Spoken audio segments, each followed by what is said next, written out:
the most important thing is that get the script and make sure that I understand how every scene flows, how the overall story comes in, and how I fit into the story.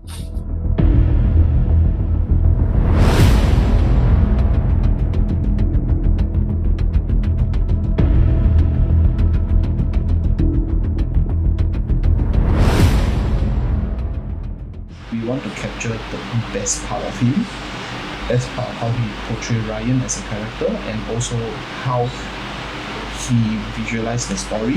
So in editor's role, as an editor for this film, we managed to wash their brains in this film to show them that we did it in a condominium clubhouse.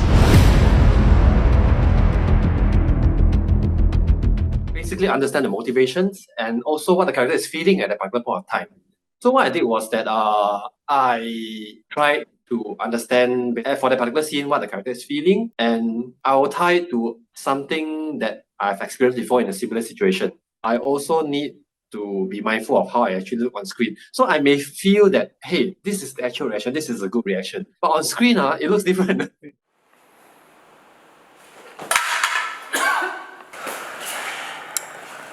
I won't tell anyone about this.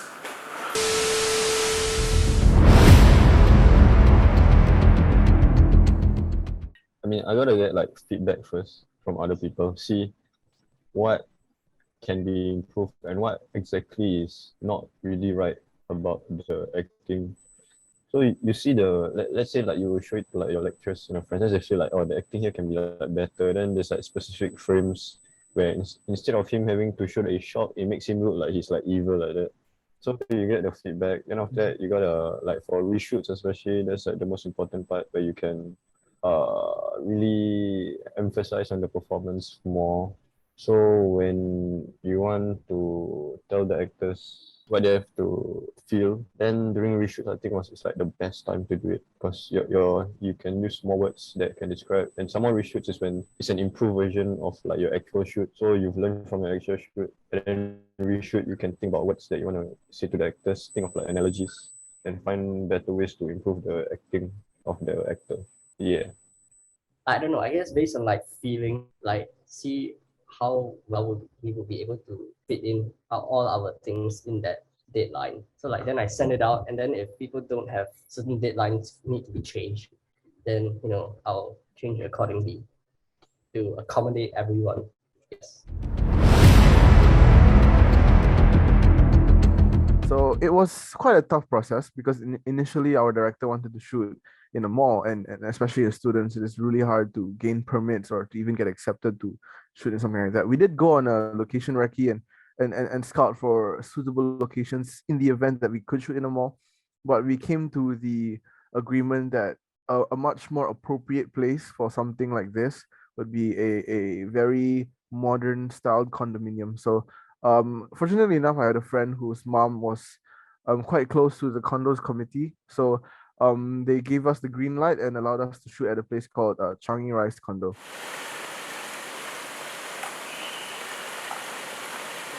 The biggest challenge was getting the script ready so that we could start on the other departments before you start your shortlist, your scheduling for like AD also. The script is like always changing, like every 2-3 days. So that means like shortlist could be changing every 2-3 days. PD also might change. I mean, everything was like on production side, everything okay. I don't know if it's smooth, but even when like I ask for things to be submitted, it takes a very long time, but everyone still submits appropriately so that I have time to, everyone to file for the Everyone. okay, not no struggles. I mean, like come up with a budget, then get a schedule out and ready for everyone. I think that was like relatively easy. So when I researched for the bruises makeup, right, it was challenging for me to source for realistic pics of the bruises suitable for a film that I can refer to, as I wanted the makeup to look as realistic as possible. As for wardrobe, I researched about colors in a film and learned about how colors work in a film. I found out about the 60-30-10 rule in films. So in our film, as you can see, it mainly consists of muted neutral colors. And the orange color from the wardrobe is the only color that stands out the most, other than the blood. So by knowing how colors work in a film and the meaning of certain colors, the color orange was then decided, and it was the most suitable choice for a film. But fortunately, I made it to the end of the finish line, and I had all the things planned, ready, set to go, and here we go to production. Right? Now since you're here, why don't you start at say level 1? Oh yeah, I could do that.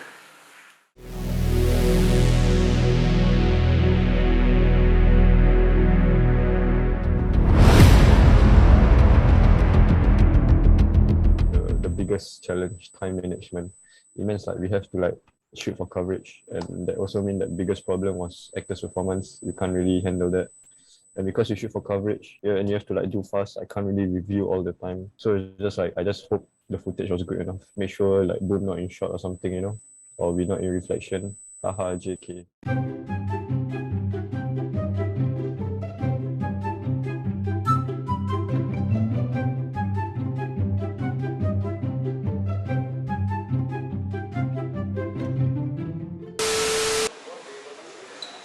The biggest struggle is continuity, especially our shoot it lasts for so many days, and like every day the makeup is fresh, so it's hard to maintain continuity. Also, another challenge that I faced was deciding where the position of the bruises, because you have to think about the the fighting sequence and how they fight, and like you have to decide where the bruises look to give the look where the man is just very injured. In the initial stages of the pitch, I was really quite clueless as to how operating the camera works, how lighting works. I know we covered that in like camera and light class last year, but it was basically relearning everything, the fundamentals from scratch. I think my initial incompetence in lighting and camera and whatnot is really very visible in the pitch video, because the pitch video is, number one, we didn't have enough time to plan for it, and number two, I just didn't have the skills to do it. That motivated me to really do my research and just keep researching on lighting and camera. And I think that all the research was worth it, because I think the mock shoot came out much better than the pitch video. It was my first time doing sound for the pitch, like really holding a boom using the Zoom H6, and I tried to hold the Zoom H6 while I was holding the boom like that. And that was before I realized that I could hang the Zoom H6 around my neck. So yeah, I was having difficulty, so I got Hong Kai or you, I got you to hold it. Sometimes the wireless lavalier was necessary. A lot of these issues, it's equipment. Yeah, so for the Zoom H6, right? When I plugged in the headphone to the headphone jack of the Zoom H6, I couldn't hear anything.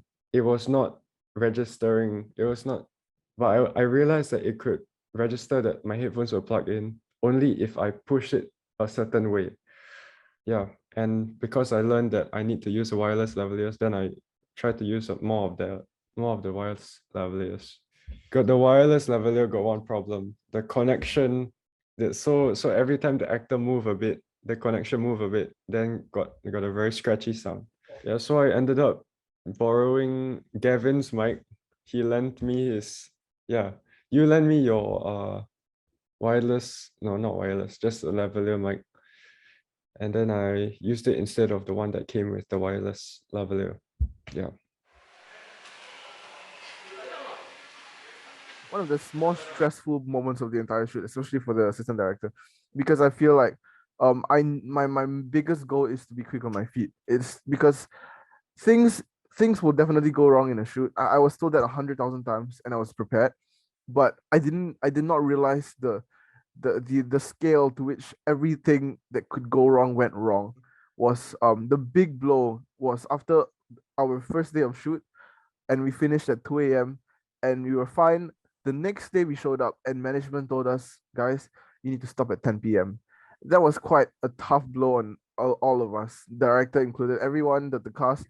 This was a very stressful moment because we did not know how we were going to continue with the shoot and make everything fit between those 3 hours. That was when, I knew immediately this is my responsibility to make sure, the next 5 days, the next 4 days will go according to plan, and we will have all the shoots we need by the end of 10 p.m. So the original plan was to have a 3-day shoot plan and have a fourth contingency day in case things went wrong. But when they told us that we had to end at 10 p.m., we pushed it to 5. You see, the reason behind this is because they need darkness, and the only time we could start shooting is at 7:30, and obviously we have to leave by 10, so that gives us a very small time frame to get all the shots we needed.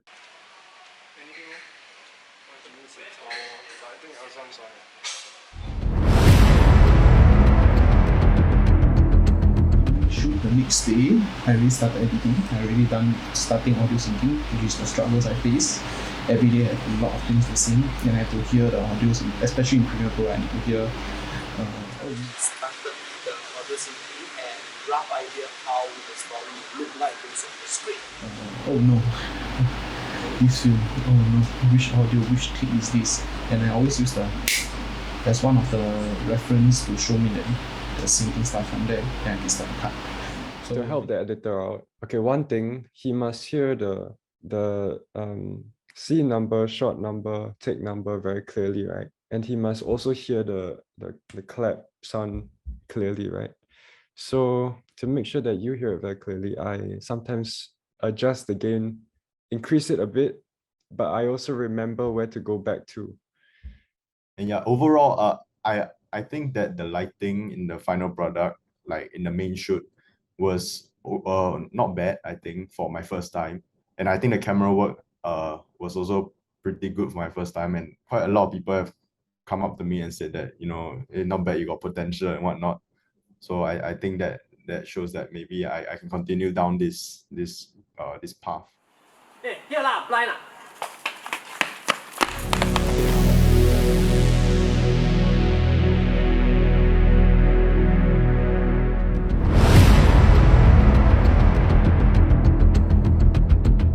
That one was it was actually like mainly my own visuals. I really searched up on the internet. Because there weren't a lot of sources. I only searched, like, for example, like how it looked like after, some like from the news reports. Like I searched like how the aftermath of a violent fight, and then I saw like how those blood trails look like. When I was at the production location, right, I'm able to visualize how the actors move around and how things would turn out in a frame. So as I'm set dressing a location, I would imagine it myself, like immerse myself in it, and then I'll think about how the arrangement of furniture and props and the effects of it, like how it affects the characters in the film and the audience. So in the scene of the bloody cubicle, I imagined how an injured man with a bleeding head would limp into the cubicle and fall on the ground. So hence you see the drips of blood trail, hand marks on the wall, a pool of blood, and some blood that has been smudged with shoes on the floor. Most of the ideas come from the movie references from the director, Elzam. So he has a very strong vision on what the music of this short film will be. Because I wanted our own soundtrack, and soundtrack is like something not very easy to make. And the main inspiration for this short film is mainly Good Time and Uncut Gems, but mostly Good Time. Both movies are Safdie brothers movies. And so, man, music was really hard because music started all the way from pre-pro. And then a bit during production, because we were focusing more on production instead of the music, so that kind of took a small. Weirdly, ending music was the first one that I did. It's the very first one. It was just random. I think it was very random. I was just playing with the synth, whichever I like sound, which not sound nice, and then suddenly I was like, damn, it's pretty good, right? Then ending music. That was the first piece of music. All the rest of the music it came on later on. Okay, we are going to show you one more thing. This is the exclusive one for this BTS. let's review the deleted scenes.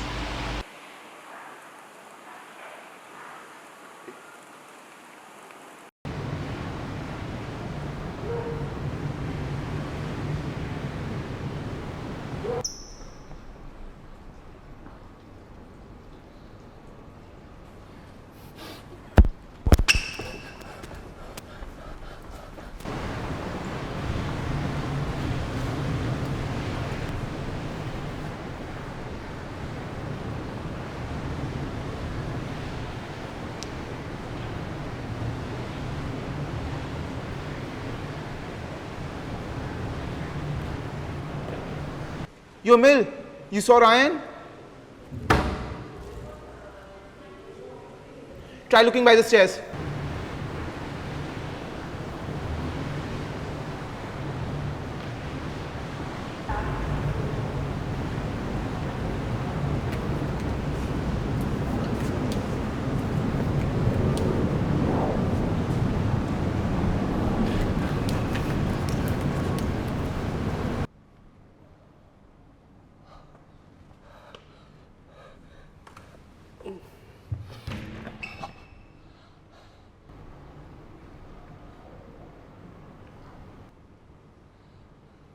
Oh my god, I need your help. Wait!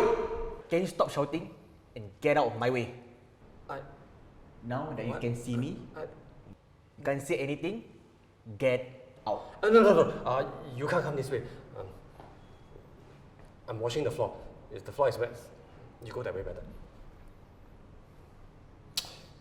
Hurry up and get out.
He's gone. Yeah, no shit. And whose fault is it? It's not. He was stronger than I expected him to be. He even knocked both of us down. Shut up.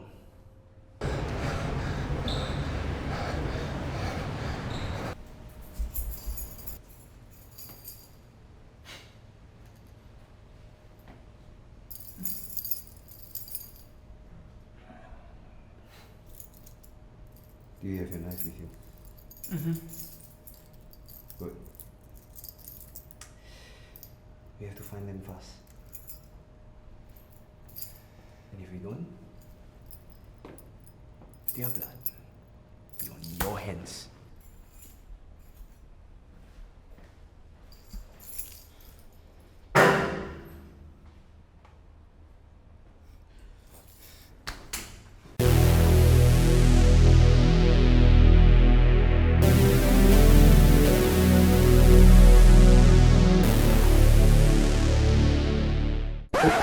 I feel like the most useless person on set. Like it's so nothing. No, I think this I have to cut this no, already. no, you keep this in. This is keep this in. See Hong Kai ranting about being producer. I put it inside YouTube. I put it inside YouTube. I don't put it Bruh. inside as videos. I scared Edwin sees it.